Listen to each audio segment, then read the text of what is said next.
Welcome to the Titans Table for Two. We're back with another special episode. That's Christian. I'm Andrew, and we're going to give you our top five defensive players of all time as our favorites. Not the top five that we think are the best, our top five favorites. So I'm going to kick it to you, let you go if you have any that are like outside looking in, little OLI picks. Didn't make your top five quite. Have a couple of guys that were hard to leave off the list, man. Yeah. So It was a lot harder than the offense. it was a lot harder than the better offense. defenses than the offenses. Yeah, defense was a lot harder to put together than the offense. I definitely struggle with this one a whole lot more. But yeah, three guys that I have outside the bubble here, and to be honest with you, all three of these guys were really hard to not keep in the top five. But I'm going to go with Jarrell Casey because Jarrell Casey is he was kind of an underrated guy here for a lot of years. A lot of guys didn't talk about him because of the lack of size or whatever it was, But he came to play every Sunday, man. Jarrell Casey was a little bowling ball, man.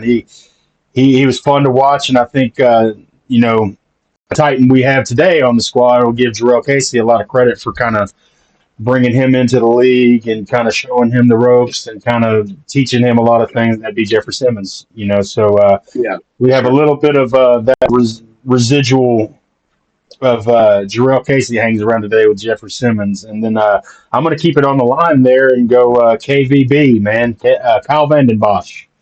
Kyle Vanden Bosch was another one. The red contacts. I was going to say those red eyes, man, and watching him just kind of dominate from the outside there for a few years was fun. He didn't have a long time here, but an impactful time. And he had a real meaningful time while he was here. So Kyle Vanden Bosch is another one that was really hard to leave off the list. And then this maybe is the hardest guy to leave off the list. Goes back to some of those glory days that we love so much in the early days, and that's Samari Rolle. Samari Rolle was honestly, when the Ravens kind of started taking some of those players from that, first really good Titans team, Samari Rolle may have been the most impactful loss we had that year. I know Steve McNair was the guy and stuff, but Steve McNair, I think everybody kind of had realized he was on the tail end of his career, and a lot of that was because of injuries, right? Steve had just been beat the heck up, man. I think he had just been beat up more than any other guy like in the league at that point. He was that Iron Man at the time, But yeah, Samari Rolle was impactful. That was an impactful loss. I remember I hated the Ravens for that. Man, they had some of our favorite players. Samari Rolle was Steve and Samari. Seeing them make play because Steve had a Derek Mason, really good years. Derek Mason eventually ended up there. Yeah, Derek Mason there too. So the Derrick Henry stuff is all too familiar. Seeing one of your Titans in the two-tone blue go little deja vu with that one. Yeah, so Samari Rolle was probably the hardest one to leave off my list. And I'm going to cheat a little bit and bring in one more name. Okay, that's fine, yeah. I think we've agreed to this rule here. Ernest Jones, I'm going to put with a little bit of a caveat. He's kind of on a rented deal this year, possibly. Hopefully, I don't think the Titans, especially with the work he's doing, I think they're going to look to try and keep him around for the long term. Ernest Jones could be one of my more favorite Titans. Just because I love linebackers. I've always loved the linebackers, and Ernest Jones, he's kind of reminded me of some of them days, some of those guys we've had back there before in the middle of the field. So I'm gonna put a little caveat on Ernest Jones, and he could possibly make his way onto this list here in the next couple years if things go well. What you got? All right, I'll see that and meet you with a guy that I could definitely see getting into my top five if he sticks around and produces and young guy. And that's T'Vondre Sweat, man. I love this guy's attitude. I love everything about him, man. Meatloaf, I think he could be a building block in this defense for years to come, and I hope he is. But, I like where it's starting. His starting point is great, and so he could definitely get into my top five. He's not showing up a lot in the stats on the defensive side, but I see his presence. He's one of the guys I'm watching every play. I've got my eyes on Hmm. T'Vondre Sweat every time that he's in there because I just want to see what he does. And he's definitely Yeah. made an impact and helped some other guys get to the quarterback by just being out there. Yeah, absolutely. So he's definitely a guy I could see getting into my top five at some point if he sticks around. Three guys that I had on the OLI, a little outside looking in. I'll match you with Jarrell Casey. Jarrell Casey, little butt crack. Yeah. Always had his cracks going. Yeah. But Always was cracking I believe skulls too, though. one of the few bright spots on a lot of bad teams we had Yeah, here for a while. it's true. Was a Yeah, part of that growth of this team. Um, Cortland Finnegan, I yeah. loved Cortland Finnegan. Small guy, sixth or seventh round pick. I can't remember exactly about it. Samford. That's Samford, not Stanford. Yeah, Samford. yeah. Really just like came here gritty, you know, was that little like pest that was getting in receivers. Everybody knows Fighting with about what Andre happened with Andre Johnson. Johnson. Yeah, Yeah, everybody knows. But still, I mean, he was turned himself into an all pro, just fighting, battling, bottom to the top. hmm So he definitely right there. Another one, the last one I have for my OLI is also from the great Titans teams of the late '90s, early 2000s. That's Blaine Bishop. You know, Blaine Bishop. Yeah, that's hitman, another guy dude, that I man. had moving up and down my list as well. Man, Blaine was hard to leave off Yeah, here. Blaine was just a hard hitter, always in the right spot. And then obviously he still does radio and stuff here, I was gonna so he's say still you still loyal to the listen to Blaine Titans. every week, man. I love. He's one of the guys I love to There, listen to. Yeah, yeah, it gives you that player's insight. So yeah, Blaine's up there for me on my OLI. I'll start off with my five, and this is going to be a weird one, but dude, was he electrifying? And that's Pac-Man Jones. I know he had plenty of Mhm. trouble while he was here, plenty. Yeah. Could have been The much better team than he even fair was. trouble. Really, that's Yeah, kind of the but crazy man, thing. when He he could had have his been better than he was if he had just kind yeah, of stayed focused and just yeah, worried about football, man. yeah, absolutely. But when he had his hands on the ball, whenever he was out there not in trouble, he was electrifying. So he Oh, made I my remember top them. five. They used to try I to get him followed the ball him on all the way to the offense. Bengals. Remember?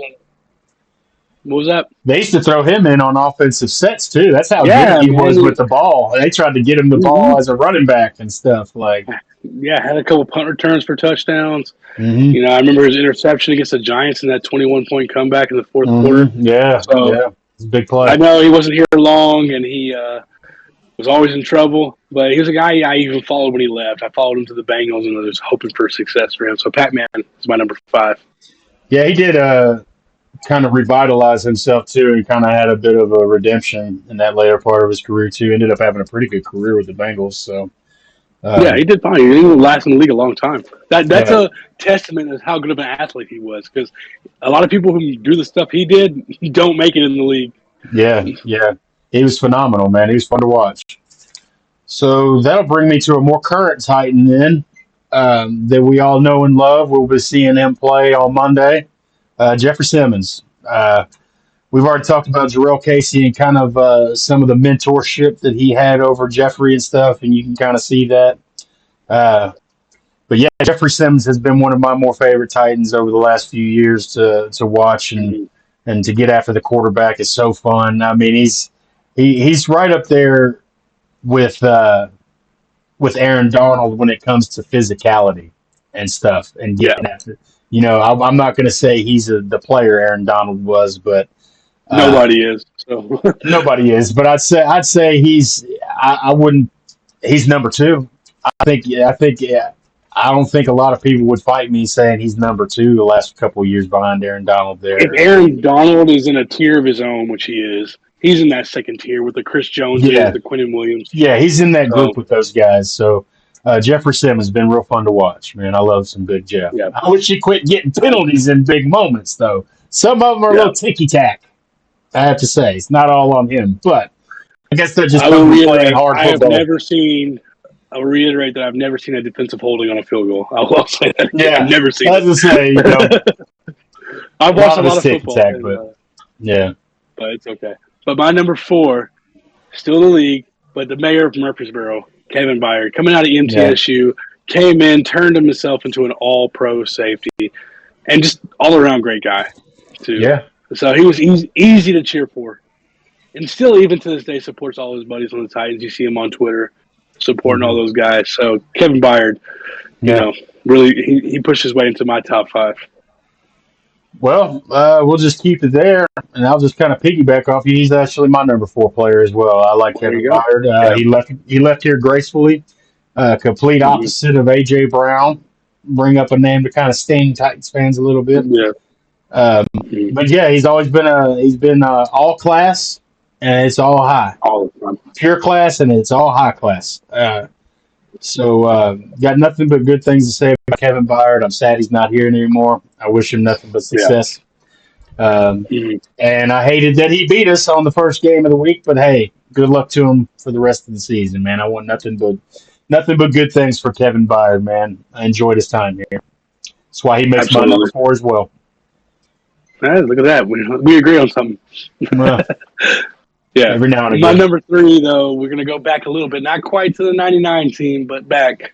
And that's Mr. Monday Night Keith Bullock is my number 3. I loved everything he did when he was here. He's all about the Titans. He still supports the Titans to this day. He also does a little radio show here at like Tuesday nights or something, whatever it is. Yeah. So Keith Bullock, he gets into my number 3. I remember, I think it was Mr. Monday Night had 3 interceptions on Monday night against Drew Brees. Sure did. Swear I got the name, man. Yeah. Mr. Monday Night, baby. Yeah, I mean, you'd be hard pressed to find another linebacker as impactful as Keith Bullock was for the Titans. There's not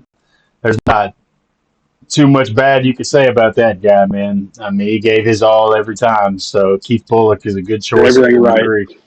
You might have some Titans fans after you with pitchforks for putting him that low, though. So we'll have to see what comes. Yeah, true. Yeah. My number 3 is going to be a guy kind of similar era. I mean, Keith Bullock actually came in right after that Super Bowl team, though. He's kind of close to the year after. Yeah. Yeah, he came in the year after we went to the Super Bowl. But a guy that actually played on the field with him a little bit, out of Texas, I believe, Michael Griffin. Griff, out of Texas. Yeah, he was one of my. Now. If it weren't for the 2 guys that I'm on the list, I mean, Michael Griffin easily could have been my number 1. And yeah, the cupcakes, I forgot about that. Him and Brian Arakpo. I'm sorry, Brian Arakpo. Yeah. God, the Titans have had so many good players on defense. Arakpo's another one. It was so much harder than the offense. It was a lot harder to do this list. I mean, Cortland Finnegan isn't even on my list of outside looking in or anything, and that's just crazy. And Blake Bishop, so that tells you how many good players the Titans have had, just by looking at the quality of names we've had to leave off. So, yeah, Michael Griffin, though, man, he's one of my more favorite Titans. He was always consistent. He was great. He was, man, and another good guy, man. I appreciated his time here. Yeah, for sure. So that'll bring me to my number 2, and this, once again, might be a surprise that he's not number 1. I don't know, but Javon Curse, the freak, came in as a rookie that Super Bowl season, and I talked about it on my offensive list as the first game I went to when Frank Wycheck threw a touchdown to Isaac Bird. Also, the first game I ever went to, Javon Curse against the Atlanta Falcons broke the rookie sack record, and I'll never forget it. Him getting that last sack, grabbing his hands and breaking it over his knee as he broke the record, symbolizing that. So I always remember all the talk about his hands being, a foot from pinky to thumb when he held his hand like this. Massive hands. And I remember shaking his hand as a kid and being like, where did it go? I got to meet him once as a kid too, but the daggone security guard pushed us off before I was able to get my autograph, man. I'll never forget that as a kid. That overcooked my grits, he went man. to Philadelphia and then came back and did some more for the Titans. So still supports the team to this day. Once again, it seems like a lot of these guys that do come here and stay supportive. I see Nate Washington on Twitter all the time supporting the Titans. When he was at the Steelers for a long time before he came here, he still supports the Titans like crazy on Twitter. So it's good to see that. Well, yeah, that's why Javon Curse is also my number 2. I went back and forth on number 1 and number 2 quite a bit. I'll be honest, I had trouble flipping those guys back and forth. But, Javon Curse had 2 good stints here in Tennessee. You kind of mentioned that. He kind of came back and had kind of revitalized his career a little bit and had a really good run with us on that. What was it, a 13-3 Titans team I think we had that year. I think we started out 10-0 with Kerry Collins. Yeah, that was that the year that the Ravens beat us in the playoffs, I think. Cheated. Cheated. I mean, yeah, beat us. Or Yeah. I thought you were going to say Uh, cheated. That's what I was going to say. so yeah, Javon Curse not with just one run, but two good runs as a Titan. So Yeah. and came back Can't beat here that. and finished up, and yeah, Javon Curse, man, another good guy, another freak athlete, pun intended. And yeah, we appreciate you, Javon Curse, man. It was a good time having you here. Oh, yeah. I guess I'll bring me to my number one, and Yeah, it was your number five, Big Jeff.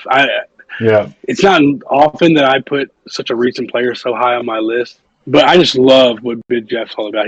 He's hardworking. He doesn't stand for the guys around him not to work hard either. yeah, When I watch those pregame videos of him I just get hyped with him. He just seems like a great leader, uh, great all around talent, helps the people around him. Like I've heard people talk about how his numbers aren't showing up this year. But right. if you watch the games, the sacks at Harold Landry are directly correlated to what Jeff Simmons is doing on the field.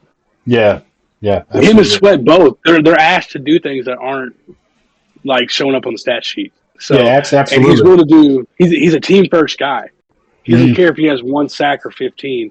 He Hmm. wants to win, Yeah, he and wants so to I love his win. Yeah. attitude. I loved everything about him. So yeah, he even though he's one of the more recent players, he still has a long way to go. He's my number one. Yeah, I don't think anybody's going to be mad at that. Big Jeff, I kind of mentioned him already a little bit, but yeah, I mean, he's got a little more to go, and he could end up being one of the greatest Titans of all time, if not already. Yeah, for sure. So that'll bring me to my number one. We've talked about him already, Mr. Monday Nights, Hell yeah. Keith Bullock. The guy, man, 5'3". I miss seeing 5'3" out there on the field flying around, man. It seemed like he was always in the play, man. It seemed like he could pick the ball off, he could get the sack, he could play the See zone, those he could red play gloves? Those he red could gloves going around. he could do it all, man. He could do it all. He was awesome, man. My little That's Ninja why you Turtle, love man. Ernest Jones so much because he's 53 too. I That's why. don't think I haven't noticed it, man. Don't think I haven't noticed that linebacker wearing the 5'3" running around, man. But yeah, I love Keith Bullock. Always have. Yeah, And like you say, a lot of these same. guys tend to love us back, and stick around for a while, after they've been here. So yeah, can't say enough about Keith Bullock. He is the best defensive Titan of all time, in my There you go. humble opinion. So Put your stamp on it. Put your I stamp on it. did right there next to his name, right there next to the. Hey, All but right, so yeah, that's our top five favorite defensive players all time. Make sure you put in the comments what are your top five favorite defensive players of all time. Like the video, subscribe. Tell your friends about us. We're trying to grow this. Um, what do you think you got to say? yeah, just give us time to, you know, we're going to get better as we go along, folks. Yeah, A better absolutely. presentation for you. This whole thing will look better, and we'll be doing some more fun things as we go. We're thinking about getting into some fantasy football talk with you guys, and we're going to start covering maybe the NFL a little bit more Give you some in a picks. broad fashion. Yeah, so Yeah. we're going to go over some stuff like that. Maybe talk about what some of the sports betting is looking like week by week and stuff. So stay tuned. We're going to have a big Monday night football game against the Dolphins this week. Um, so look for us there. We're going to have a live watch along with that. Anybody wants to join us, so look out for Live that on watch Monday. party Live in White watch House, party, baby. Tennessee at All Seasons Grill. They have great food, so go eat. We'll be there. We'll be live on YouTube. We'll be live where you can come talk to us while we're there. We're gonna watch the game, give you guys our immediate reactions to what's going on. So it's gonna be a great time. Come out. They got great specials, great food. It's an amazing spot. So Yep. All Seasons Grill in White House. And hopefully we're watching the Titans get their first W. So W. Yeah, be we're looking gonna out for preview that that. episode, preview that game on the next episode, which is coming right after this, and we'll be good to go. All right, guys, tighten up that like button for us down Tighten below. up. Comment your favorite Titans of all time on defense. Hmm. Subscribe, stick along with us, and we'll catch you guys next week. And that's Christian. That's Andrew. And check, please. Tighten up, baby.